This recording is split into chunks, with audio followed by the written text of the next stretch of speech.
Saudara-saudari semuanya, Shalom Alaikum. Kita mau membahas mengenai firman Allah lisan, yaitu mengenai ayat-ayat pendukungnya. Apa yang dimaksudkan dengan ayat-ayat pendukungnya?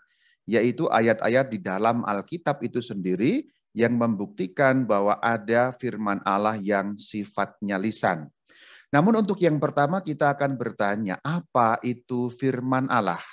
Sebenarnya pertanyaan yang lebih tepat adalah siapa itu firman Allah, bukan apa.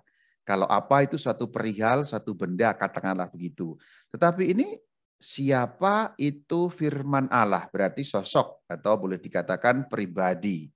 Kalau kita mengacu pada Yohanes 1 ayat 1 sampai 2, kemudian nanti Yohanes 1 pada ayat yang ke-14, kita akan mengetahui sebenarnya siapa firman Allah itu. Bunyinya demikian, Yohanes 1 ayat 1 sampai 2. Pada mulanya ada firman. Firman itu bersama-sama dengan Allah dan firman itu adalah Allah. Ia pada mulanya bersama-sama dengan Allah. Perhatikan ayat 1, pada mulanya ada firman. Yaitu firmannya siapa? Firmannya Allah yang bersama-sama dengan Allah dan firman itu sendiri adalah Allah, yaitu punya status ilahi. Kemudian kita sambung pada Yohanes 1 ayat 14. Firman itu, yang dimaksud firman itu yang mana? Firman yang disebut dalam Yohanes 1 ayat 1 tadi. Firman yang disebut dalam Yohanes 1 ayat 1 tadi, firman Allah itulah. Kemudian kita lanjutkan dalam ayat 14. Firman itu telah menjadi manusia dan tinggal di antara kita sebagai anak tunggal Bapa. Dua ayat ini sudah sanggup menjawab siapa itu firman Allah. Namun akan lebih jelas kalau kita lanjutkan dengan Yohanes 1 ayat 15 yang menceritakan mengenai Yohanes Pembaptis yang bersaksi. Kita baca. Yohanes bersaksi tentang dia. Dia yang dimaksud yaitu pada ayat 14. Firman yang menjadi manusia tadi. Jadi ada kesaksian dari Yohanes Pembaptis mengenai sang firman Allah yang menjadi manusia. Kita lanjutkan. Yohanes berseru, inilah dia yang kumaksudkan ketika aku berkata, kemudian daripada aku akan datang dia yang telah mendahului aku, sebab dia telah ada sebelum aku. Kenapa dikatakan oleh Yohanes, dia telah ada sebelum aku? Karena pada mulanya sudah ada sang firman itu. Meskipun pada mulanya belum berbentuk atau berwujud manusia. Barulah kemudian setelah Yohanes Pembaptis lahir 6 bulan kemudian, sang firman yang menjadi manusia itu lahir ke dunia dalam wujud bayi Yesus. Jadi sebenarnya siapa itu firman Allah? Yesus Kristus. Maka ini pengertian yang paling mendasar yang perlu kita miliki sebagai orang Katolik. Jadi kalau kita mengatakan firman Allah, sesungguhnya definisi yang paling tepat kita mengacu merujuk pada Yesus Kristus. Jadi firman Allah itu seorang pribadi.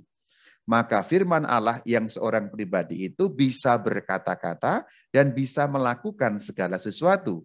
Dengan demikian, kalau kita mengacu pada Yohanes 1 ayat 14 bahwa firman telah menjadi manusia, maka ada firman yang kemudian berkata-kata dalam arti ada suara, ada kata-kata, tapi ada sang firman yang berbuat atau bertindak sesuatu, berarti sang firman itu juga melakukan. Maka ada sisi perkataan, ada sisi perbuatan. Jadi pengertian mendasar ini jangan sampai lupa. Kalau kita ngomong tentang firman Allah dalam pengertian gereja Katolik, ya sosok pribadi Yesus itulah. Maka Alkitab akan kita pahami dengan pemahaman dasar bahwa firman Allah adalah Yesus Kristus. Kita lanjutkan. Menurut gereja Katolik, firman Allah yang tertulis disebut Alkitab. Tidak pernah boleh ditinggalkan bahwa ada kata tertulis. Firman Allah yang tertulis itu namanya Alkitab. Kemudian firman Allah yang lisan disebut tradisi atau tradisi suci. Traditio bahasa Latinnya, kemudian paradosis itu bahasa Yunaninya. Jangan pernah lupa bahwa ada pembedaan firman yang tertulis, firman yang lisan. Kemudian sudah kita pelajari di depan ada pribadi firman Allah, yaitu Yesus Kristus, sang firman yang menjadi manusia. Iman gereja Katolik landasannya selalu dua itu, Alkitab sebagai yang tertulis dan tradisi suci sebagai yang lisan atau dilanjutkan secara lisan. Kita akan maju dengan satu pertanyaan. Apakah firman Allah yang lisan, berarti traditio, punya dukungan ayat-ayat dalam Alkitab?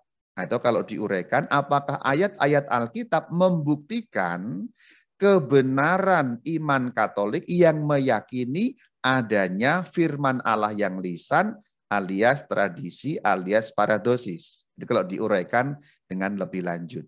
Maka pembahasan kali ini saya akan lebih banyak menguraikan atau menampilkan ayat-ayat Alkitab yang menjelaskan mengenai firman Allah yang lisan itu. Dengan itu nanti kita akan buktikan iman yang diyakini oleh gereja Katolik bukan iman yang asal-asalan. Kalau konsep-konsep mengenai tradisi suci sudah cukup sering saya ajarkan. Sekarang tidak akan banyak lagi konsep-konsep, tetapi lebih menampilkan ayat-ayat yang bertebaran di dalam Alkitab, karena ayat-ayat seperti itu banyak sekali. Yuk kita lihat sekarang.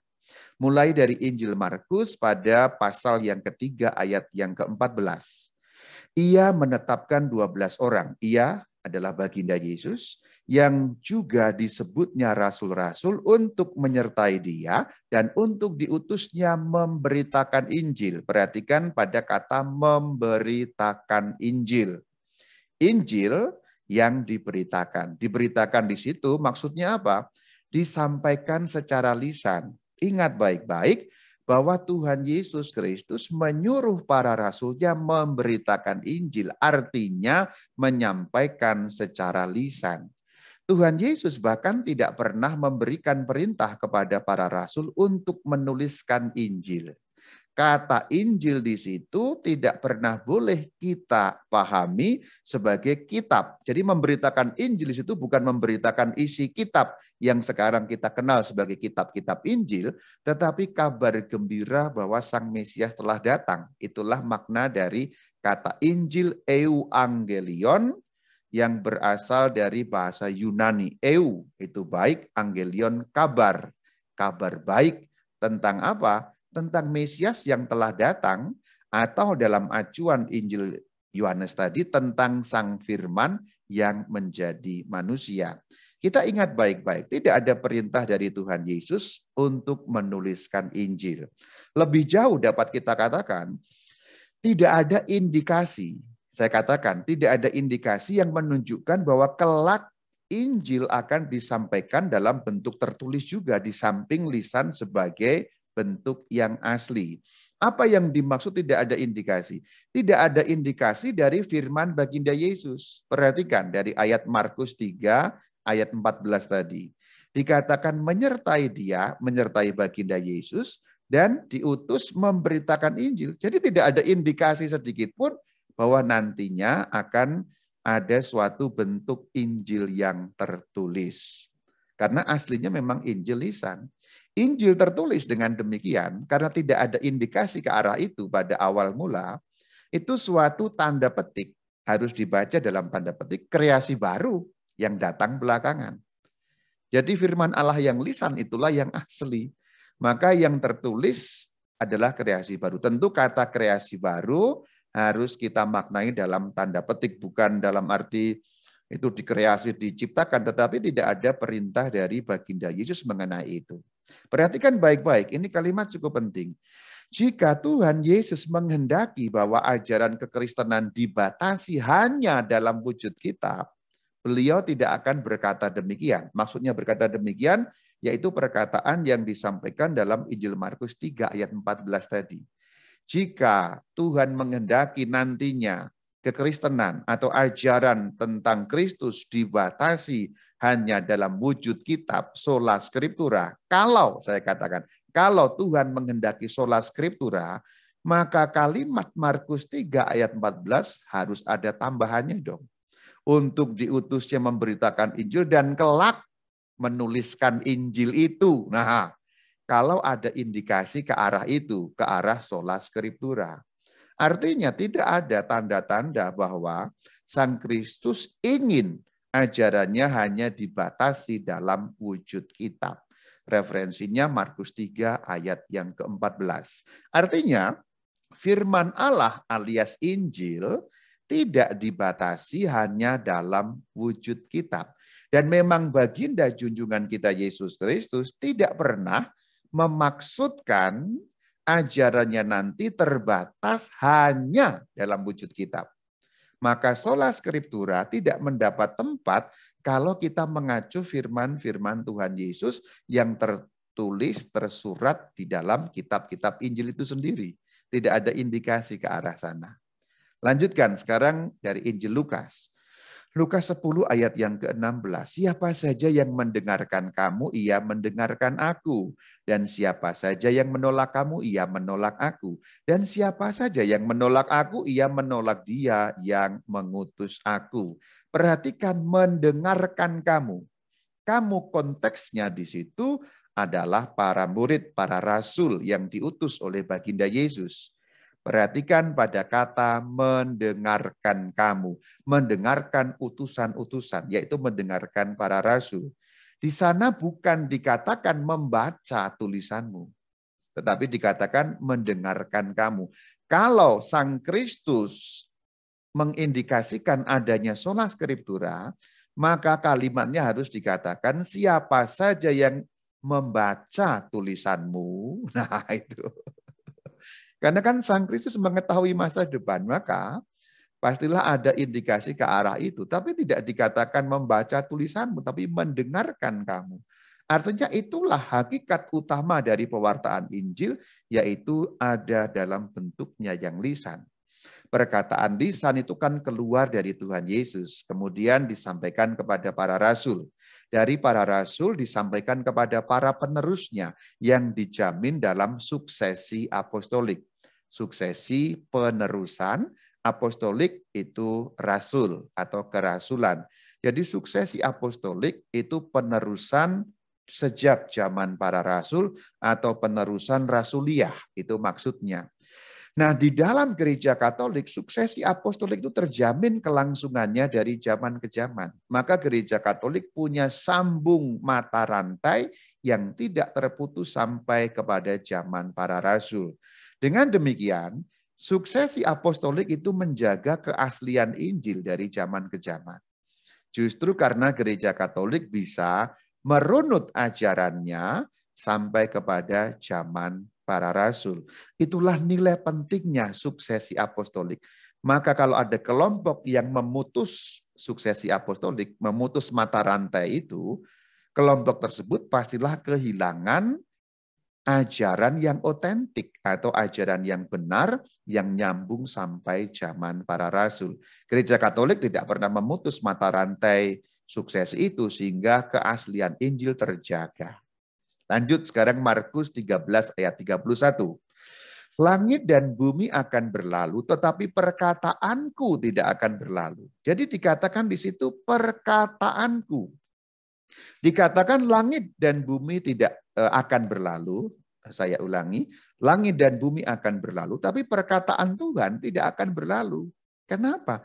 Justru karena ada suksesi apostolik tadi yang dalam gereja Katolik terjaga, maka menjamin perkataan Tuhan tidak akan hilang, tidak akan berlalu. Jadi Markus 13:31 ini jaminannya justru lewat suksesi apostolik itulah Tuhan membuat perkataannya tidak akan berlalu. Perhatikan, perkataan Tuhan Yesus tidak akan lenyap, namun bukan dalam arti perkataan yang dimampatkan dalam bentuk kitab. Maka sekali lagi, sola scriptura tidak punya tempat dalam firman Yesus sendiri, dalam ayat-ayat Alkitab itu sendiri. Perkataan Tuhan Yesus itu diteruskan secara lisan. Oleh siapa? Oleh para rasul yang punya suksesi apostolik tadi. Karena punya suksesi apostolik, mereka sah, valid sebagai penerus para rasul. Tentulah dalam terang dan dalam perlindungan Roh Kudus. Kristus kan menyatakan, aku akan mendirikan gerejaku dan alam maut tidak akan menguasainya. Jadi suksesi apostolik terjaga dalam perlindungan Roh Kudus yang menaungi para uskup sebagai penerus rasuliah untuk mengajarkan dan menyampaikan perkataan Tuhan Yesus. Lanjutkan Markus 16 ayat yang ke-15. Lalu ia, baginda Yesus berkata kepada mereka, pergilah ke seluruh dunia, beritakanlah Injil kepada segala makhluk. Kembali diulangi kata beritakanlah Injil.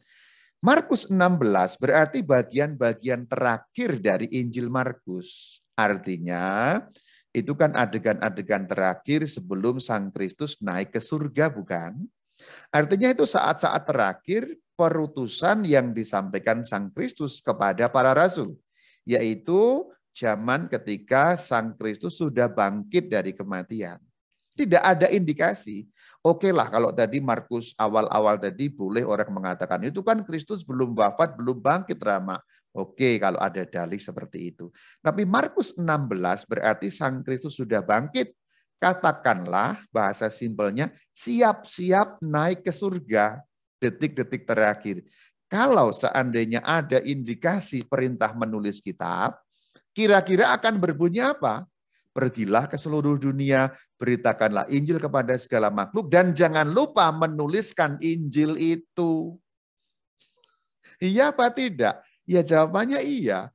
Kalau ada indikasi bahwa Kristus memaksudkan firman-Nya hanya dimampatkan dalam bentuk kitab saja, atau dipenjara hanya dalam bentuk kitab-kitab yang tertulis saja.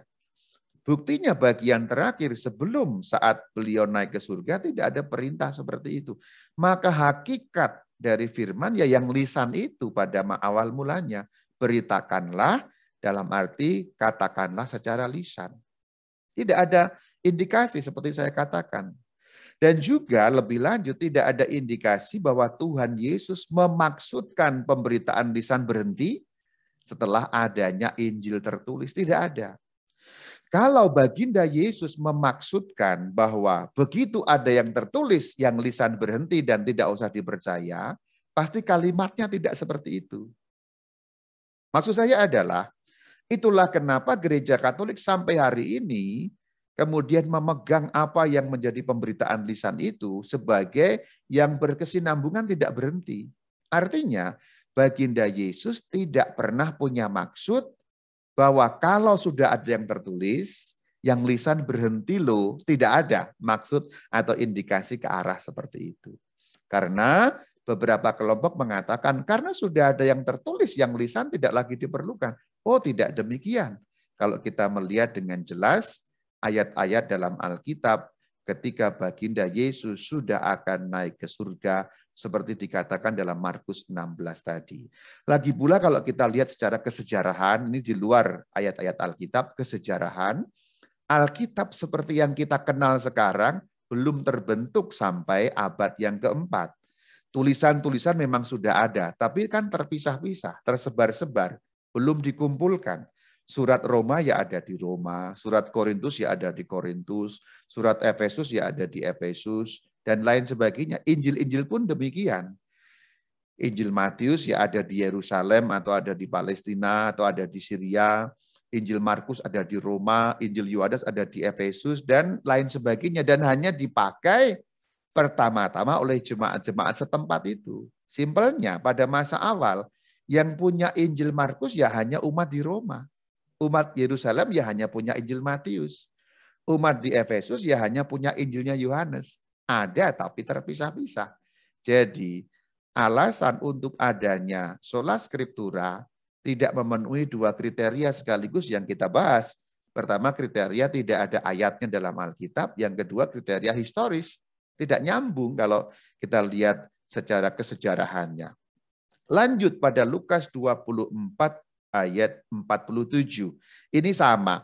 Ini bagian-bagian akhir ketika baginda Yesus Tuhan kita akan naik ke surga. Dan lagi dalam namanya berita tentang pertobatan untuk pengampunan dosa harus disampaikan kepada segala bangsa mulai dari Yerusalem. Kata disampaikan, kalau kita melihat teks aslinya Yunani, itu berbunyi dikabarkan. Dikabarkan dalam arti dikatakan secara lisan. Ini menjelang Sang Kristus naik ke surga loh. Dan tidak ada indikasi seperti itu.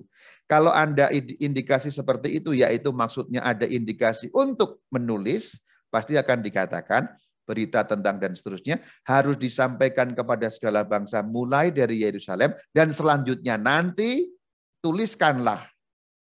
Kira-kira kan ada kata-kata seperti itu. Kalau ada indikasi bahwa harus dimampatkan dalam bentuk tertulis, setelah itu yang lisan tidak dibutuhkan. Tidak demikian, bukan? Bahkan setelah Sang Kristus naik ke surga, kisah para rasul itu kan setelah Sang Kristus naik ke surga. Kisah Rasul 2 ayat 4. Lalu mereka, para rasul, semua dipenuhi dengan Roh Kudus dan mulai berbicara dalam bahasa-bahasa lain. Karunia mereka pertama berbicara.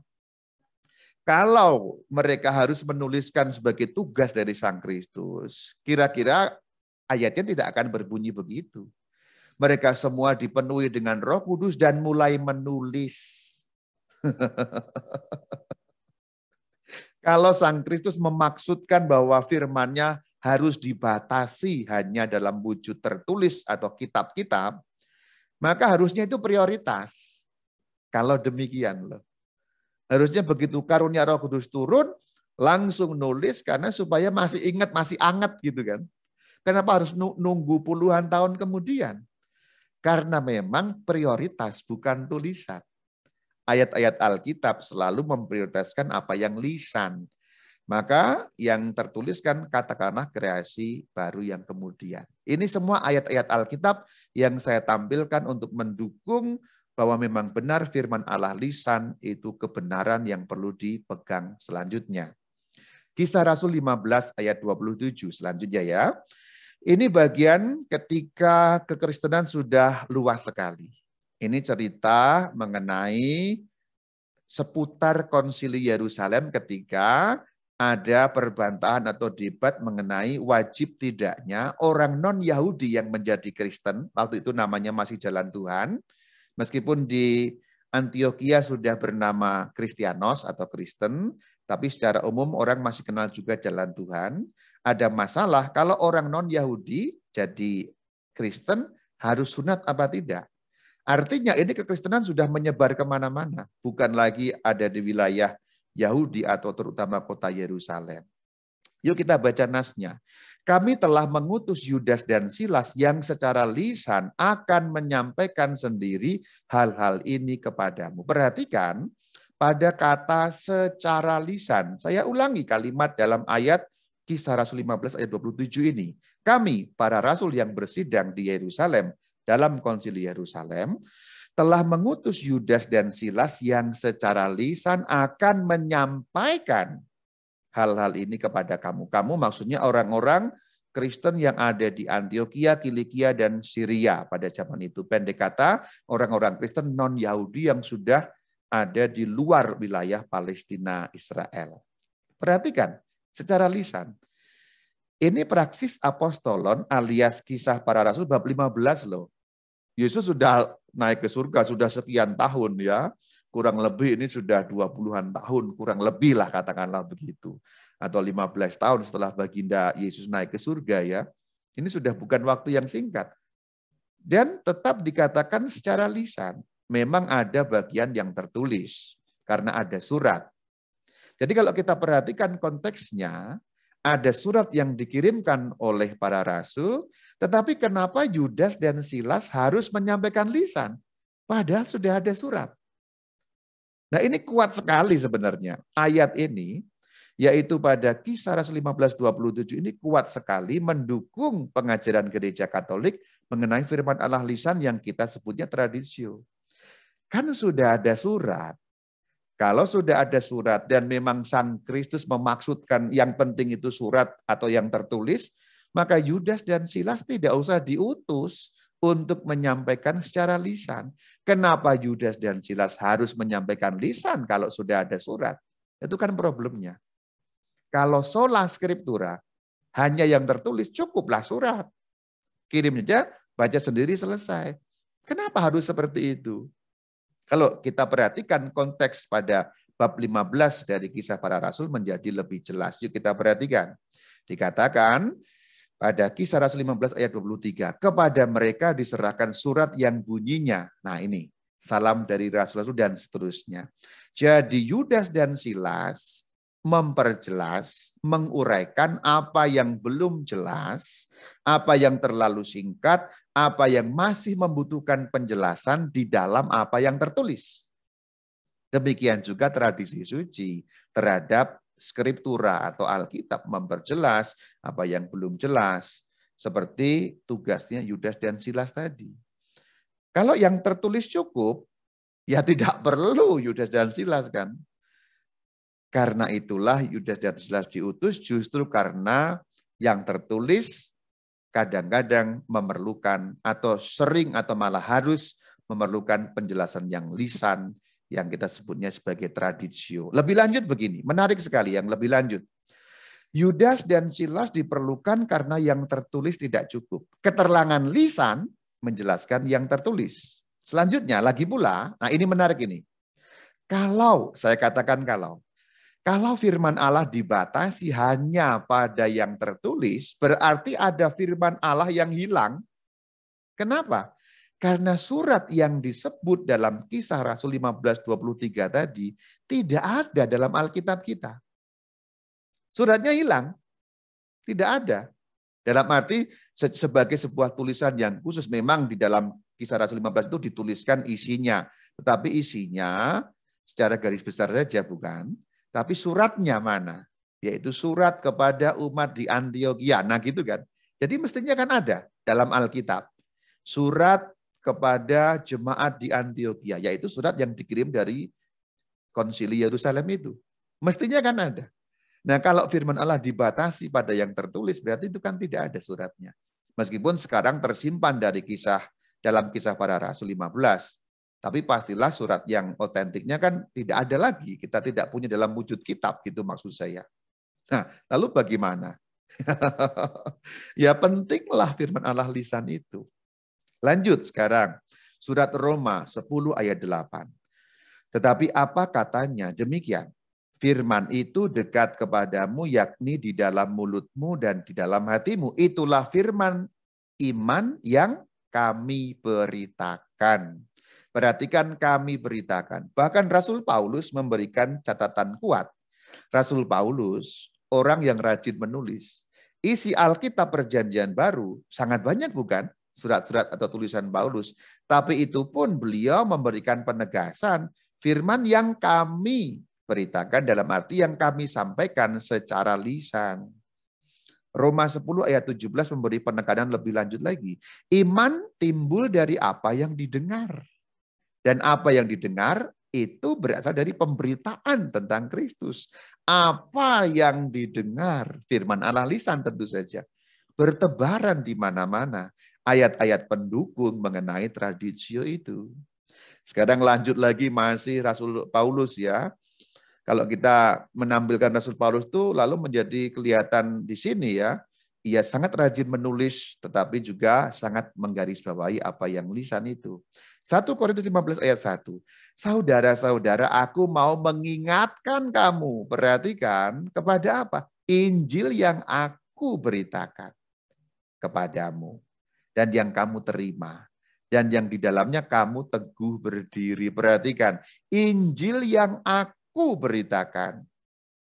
Kalau kita lihat panjangnya kan begitu. Injil yang aku beritakan berarti Injil yang aku sampaikan lisan. Nah gitu ya. Itu tradisio berarti kan. Injil yang disampaikan lisan kepadamu berarti kepada kepada orang Korintus. Menurut surat Korintus ini berarti kan Injil yang disampaikan lisan. Itulah ayat pendukung yang kuat sekali. Yang mendukung mengenai adanya tradisio. Lanjut, masih 1 Korintus 15 ayat yang ke-11 sekarang ya. Baik aku maupun mereka, demikianlah kami mengajar. Mengajar tentu kita artikan di situ bahwa ini menyampaikan firman Allah yang lisan. Masih Paulus ya, Galatia 1 ayat 11 sampai 12. Injil yang kuberitakan itu, perhatikan, Injil yang kuberitakan artinya Injil yang kusampaikan secara lisan. Ini harafiahnya begitu. Injil yang kuberitakan berarti Injil yang kusampaikan lisan. Bukan Injil yang berasal dari manusia. Perhatikan. Artinya firman Allah yang lisan itu bukan dari manusia. Galatia 1 ayat 11. Maka kalau ada yang menuduh tradisio itu buatan manusia, mesti membaca Galatia 1 ayat 11. Injil yang kuberitakan, dalam bahasa lain kan berarti firman Allah yang lisan, dalam istilah teknis berarti traditio atau tradisi, bukan Injil yang berasal dari manusia. Aku tidak menerimanya dari manusia, bukan manusia mengajarkannya, tetapi dari penyataan Yesus Kristus. Jadi ku beritakan, artinya ku sampaikan secara lisan. Efesus 1 ayat 13, menarik juga nih. Di dalam Dia kamu juga, karena kamu telah mendengar firman kebenaran, yaitu Injil keselamatanmu dan seterusnya. Konteksnya sekarang kita perhatikan, mendengar firman kebenaran. Yuk kita dalami bagian ini ya. Yang saya kutip dari Efesus 1 ayat 13. Ini menarik sekali. Mendengar firman kebenaran. Berarti firman yang didengar. Lalu ada keterangan tambahan, yaitu Injil. Artinya kan jelas sekali di situ. Injil yang didengar. Berarti apa? Firman Allah lisan bukan? Ini kata-kata Paulus loh. Yang sangat getol menulis, yang sekarang kita warisi tulis saja di dalam Alkitab Perjanjian Baru, dengan sangat jelas mengatakan Injil yang didengar. Berarti firman kebenaran yang sifatnya lisan, istilah teknisnya tradisi suci. Nah, bagus sekali kan? Kolose 1 ayat 5. Oleh karena pengharapan yang disediakan bagi kamu di surga, tentang pengharapan itu telah lebih dahulu kamu dengar dalam firman kebenaran, yaitu Injil. Perhatikan, kamu dengar dalam firman kebenaran, yaitu Injil. Perhatikan ayat ini yang dikutip dari Kolose 1 ayat 5 ini ya. Saya potong bagian sedikit, tapi ini bukan comotologi, tidak menghilangkan konteks, hanya saya mengajak untuk fokus di sini ya. Dengar Injil. Nah ini di sini ya. Kalau kita panjangnya ya sama aja sih. Telah lebih dahulu kamu dengar dalam firman kebenaran, yaitu Injil. Kamu dengar. Dengar dari mana? Dari firman kebenaran, yaitu apa? Yaitu Injil. Berarti Injil itu didengar. Artinya firman Allah itu lisan. Ada Injil yang dilisankan. Bukan hanya Injil yang dituliskan. Jadi kurang kuat apa? Kolose 1 ayat 5 mendukung mengenai tradisio. Lanjut ya. Karena temanya kan sebenarnya ayat-ayat pendukung. Jadi nggak banyak konsep, hanya menampilkan ayat-ayat. Ketika nanti ada orang yang mata ayatan, kasih aja semua ini. Nanti kalau Anda mau saya boleh, karena ini berupa ayat-ayat dalam Alkitab, bolehlah nanti di grup Katkit saya sampaikan mengenai ini. Jadi yang belum ikut anggota, ikut supaya nanti bisa diberi PDF mengenai ayat-ayat ini.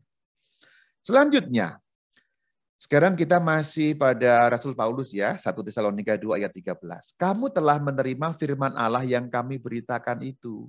Lagi-lagi dikatakan bukan sebagai perkataan manusia, tetapi lalu ada penekanan. Dan memang sungguh demikian, perhatikan. Ini ada penekanan dan memang sungguh demikian karena mulai ada orang yang meragu-ragukan pada waktu itu. Benarkah yang diberitakan itu firman Allah? Dikatakan. Dan memang sungguh demikian sebagai firman Allah yang bekerja juga di dalam kamu yang percaya. Perhatikan, firman Allah yang kami beritakan. Kalau lengkapnya dari atas kita dalami, firman Allah yang kami beritakan berarti firman Allah yang kami lisankan. Atau kalau diuraikan, firman Allah yang kami sampaikan secara lisan. Bukan perkataan manusia, tetapi perhatikan, memang sungguh demikian. Itu penandasan loh itu. Itu penegasan kuat. Sungguh demikian. Amin, amin. Nah kira-kira begitu. Sebagai apa? Firman Allah. Ini ayat yang kuat sekali. 1 Tesalonika 2 ayat 13 sangat kuat mengatakan, firman yang disampaikan lisan itu bukan dari manusia. Bukan perkataan manusia. Tetapi apa? Firman Allah. Tidak bisa mengelak lagi kalau sudah 1 Tesalonika 2 ayat 13 ini. Artinya ada yang dilisankan sebagai firman Allah tadi. Tradisio kan istilah teknisnya. Firman Allah yang kami beritakan. Penegasan dalam 2 Timotius 1 ayat 13. Peganglah segala sesuatu yang telah engkau dengar. Nah ini dia ya. Engkau dengar dari aku, dari Paulus, engkaunya itu Timotius, seorang uskup ya, Monsinyur Timotius, jangan lupa itu ya, sebagai contoh ajaran yang sehat dan lakukanlah. Dengar itu berarti apa? Ya lisan kan. Rasul Paulus tidak mengatakan peganglah segala sesuatu yang telah engkau baca dari tulisanku. Padahal Rasul Paulus kan penulis surat. Perhatikan ini di sini. Kalau sola scriptura, Paulus menulis surat kepada Timotius, kan jelas ada dalam Alkitab. Ini suratnya yang kedua ini. Maka perintahnya harusnya berbunyi, peganglah segala sesuatu yang telah engkau baca dari suratku. Tapi engkau dengar dari aku. Berarti ajaran yang disampaikan dari Rasul Paulus kepada Uskup Timotius melebihi dari apa yang disampaikan hanya dalam tertulisnya kan. Jelas sekali. Jadi kalau kita melihat ayat-ayat Alkitab itu banyak sekali, nggak bisa lagi berkelit dengan mengatakan itu yang penting itu sola scriptura itu tidak ada. Dan tidak sesuai dengan gereja awal. Gereja awal tidak seperti itu. Bahkan pada gereja perkembangan selanjutnya pun tidak seperti itu. Bahkan nanti setelah para rasul wafat juga tetap masih sama seperti ini. Dilanjutkan dari generasi ke generasi dengan didengar secara lisan. Keterangan selanjutnya 2 Timotius 4 ayat 2. Beritakanlah firman. Beritakanlah firman. Tidak dikatakan tuliskanlah firman. Jadi firman yang diberitakan, apalagi kalau bukan firman lisan kan. Tradisio kan, paradosis kan. Beritakanlah artinya kalau kita uraikan, sampaikanlah secara lisan. Firman Allah itu. Yang tadi dikatakan, sungguh demikian itu firman Allah. Bukan dari manusia tadi itu loh. Itulah yang dimaksud firman yang disuruh diberitakan di sini. Kemudian surat kepada Titus, ini juga uskup Titus ya, Timotius uskup, Titus juga uskup, Monsinyur Timotius ini. Pada bab yang pertama ayat yang ketiga.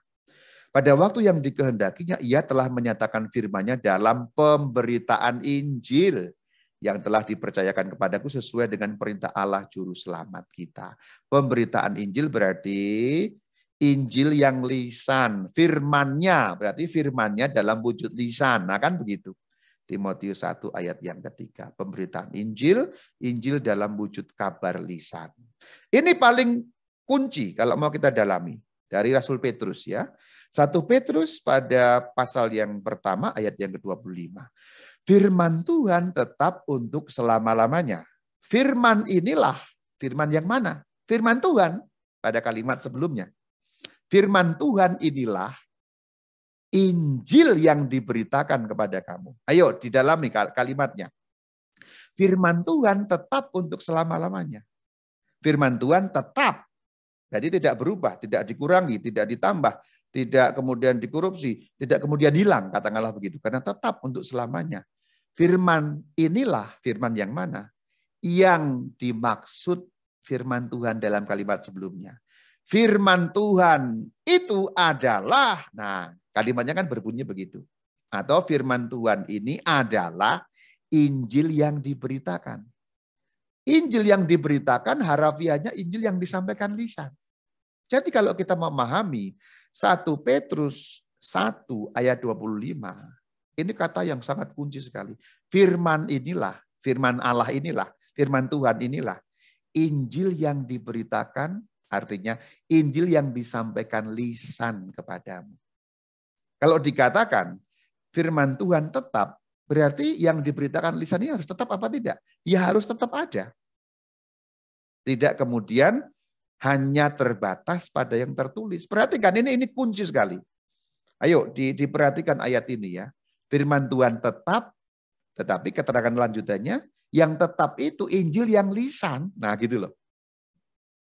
Kalau Tuhan menghendaki, kembali ke awal, bahwa kemudian dibatasi hanya yang tertulis, dikatakan firman Tuhan tetap untuk selama-lamanya. Firman inilah Injil yang kutuliskan kepadamu, atau firman inilah Injil yang dituliskan kepadamu.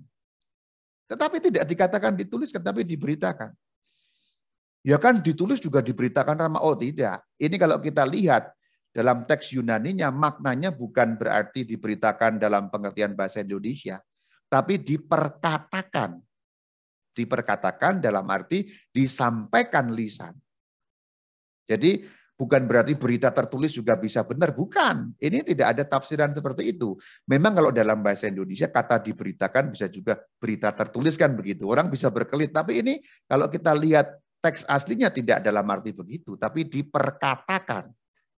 Firman inilah Injil yang diperkatakan kepadamu. Atau kalau diuraikan, firman inilah Injil yang disampaikan lisan kepadamu. Ini ayat kunci ya, jangan lupa. 1 Petrus 1 ayat 25. Itulah yang dalam gereja Katolik firman Allah lisan disebut tradisi. Jadi istilah tradisi itu merupakan istilah teknis dari firman Allah yang disampaikan lisan yang disebut dalam 1 Petrus 1 ayat 25 ini.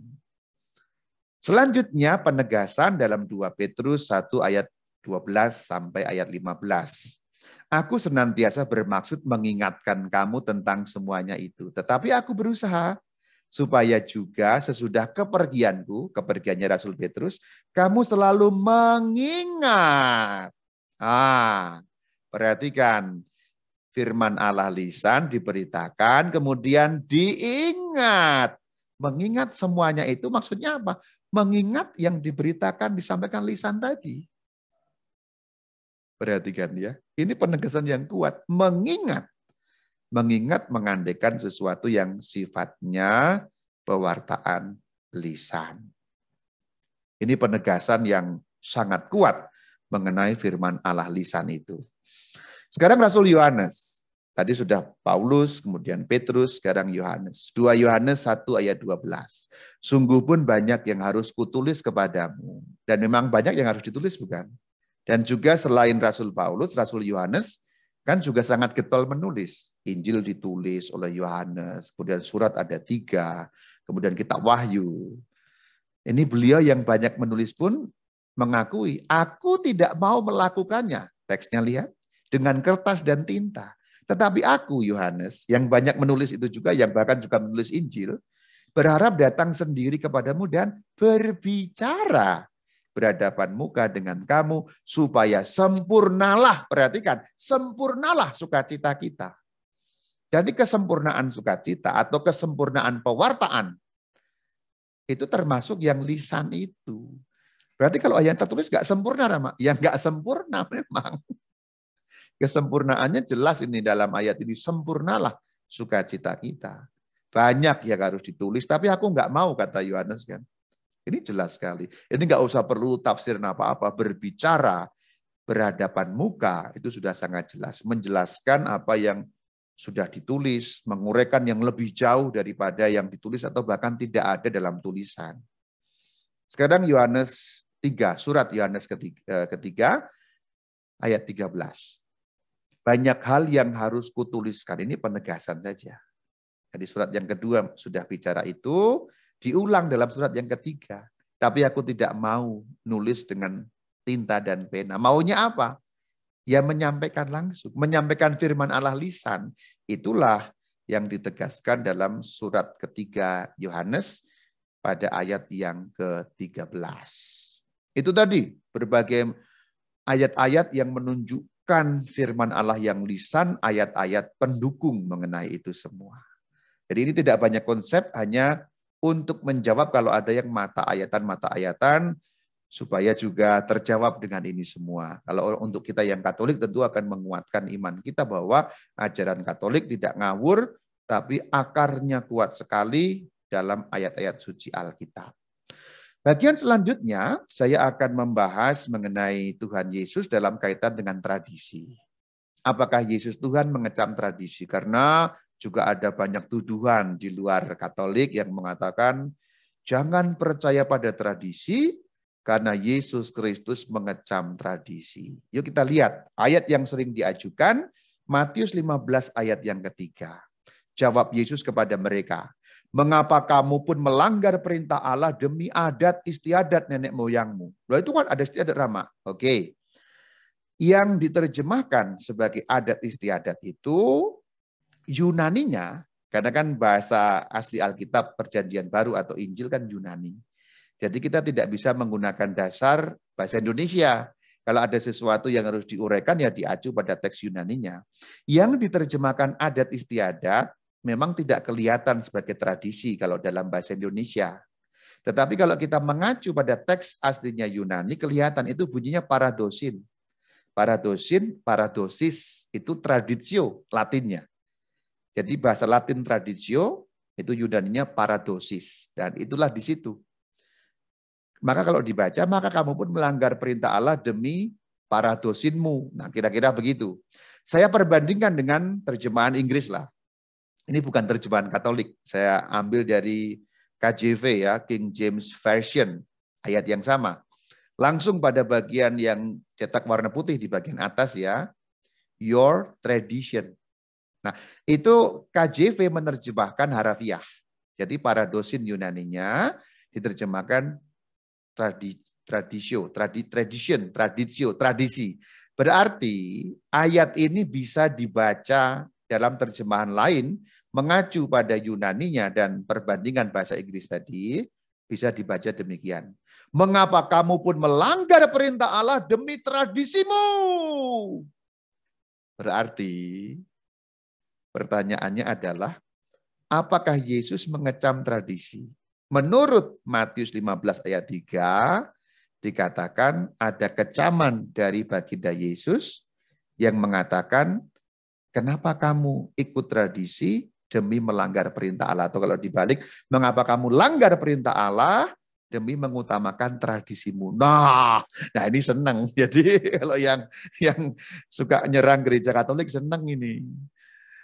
Untunglah terjemahan dalam bahasa Indonesia adat istiadat. Jadi kita nggak terlalu gimana kalau di bahasa Indonesia. Tapi kalau orang yang berbahasa Inggris itu sering jadi rujukan. Karena memang harus jujur kita akui Yunaninya berbunyi paradosin, paradosis, traditio, tradisi. Mengapa kamu langgar perintah Allah demi tradisi? Jadi gimana? Apakah Yesus mengecam tradisi? Ini berlanjut ya, karena sudah banyak yang kita bicarakan. Maka untuk bagian ini selanjutnya saja. Kita akan menjawab apakah berbasis pada Alkitab ada ayat-ayat yang mendukung bahwa Yesus mengecam tradisi. Kalau Yesus mengecam tradisi berarti apa yang diyakini gereja Katolik salah dong. Nah nanti dulu berlanjut di dalam tema selanjutnya. Demikian, Shalom Alaikum.